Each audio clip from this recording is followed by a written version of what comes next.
Boker Tov. Good morning, everybody. I hope you're all doing really well. We are well on our way to getting ready for Passover.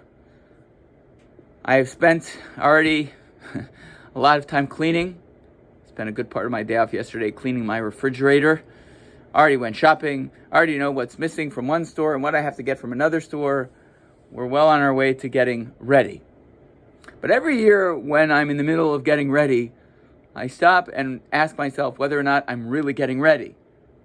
Now that may sound like a rabbi question, so let me explain.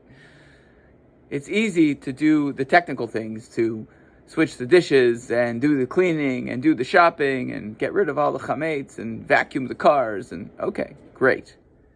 But am I actually doing the work in getting ready for the Passover experience? Am I thinking about what I want to do with that Seder to make the Seder meaningful, to make it personal?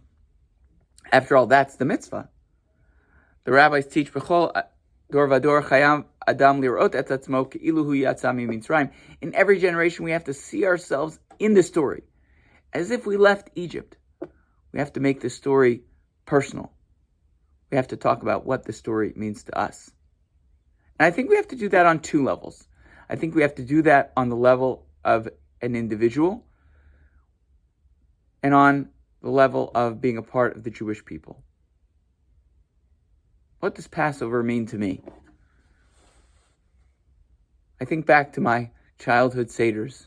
I think back to the thrill of looking for the afikomen. I was so excited when they handed us a silver dollar. I think about singing the Hebrew songs at the end and trying to do all the Hebrew correctly and seeing whether I could get it right. I was the youngest, so of course I wanted to best everybody else. I think about the door being open for Elijah and looking to see whether or not the wine had gone down a little bit. All sorts of wonderful memories come flooding back when I think about Passover as a child. It's important to share that around your table. Talk to everybody around your table about your childhood seders. Maybe your seder, you say, what were your childhood seders like? For those who participated in childhood seders, what do they mean to you? And why is it important to share that today?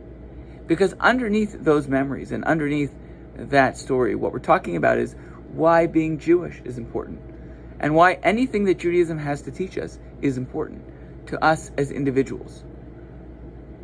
And it's not just us as individuals, it's also us as a part of a people. What does being a part of the Jewish people mean? Why is it important? Why are we stopping everything that we're doing to sit here on this night, making the night different from all other nights? Why is the Passover experience important? How do we make it personal? What's the story that we're trying to tell? It's a tall order. And if we just sit at the Seder and go through each page, we're not fulfilling our responsibility. So how can you make the experience personal? Dr. Erica Brown says, we talk about what happened in the past so that we can understand what we must do in the present. We think a lot about the past as members of the Jewish people, but not just to remember fond memories or difficult memories, but to think about what those memories can teach us today and how they can compel us to act and what they're inviting us to do. So this year at your Seder, I might suggest go around the table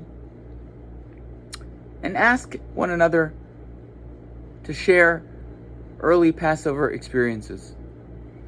What were your childhood Seders like? Or if that doesn't work, what's your most memorable Seder? And why was it important to you? And then, ask the harder question. Why is this night important to you? Why is it important to you to be a part of the Jewish people? And then one more question. Azma. So what? What What does being a part of this people, what does being Jewish, what does seeing yourself as a part of a people who were enslaved and now free mean to you? And what does it call you to do? How does it call you to act and behave? Those are some questions I want you to consider to make your Passover experience personal and meaningful. I hope it is filled with joy and wonderful memories. Chag Kasher v'Sameach. May you have a wonderful Passover, and as we say, a Zisim Pesach, a sweet Pesach. I wish you all well and look forward to seeing you in the days to come.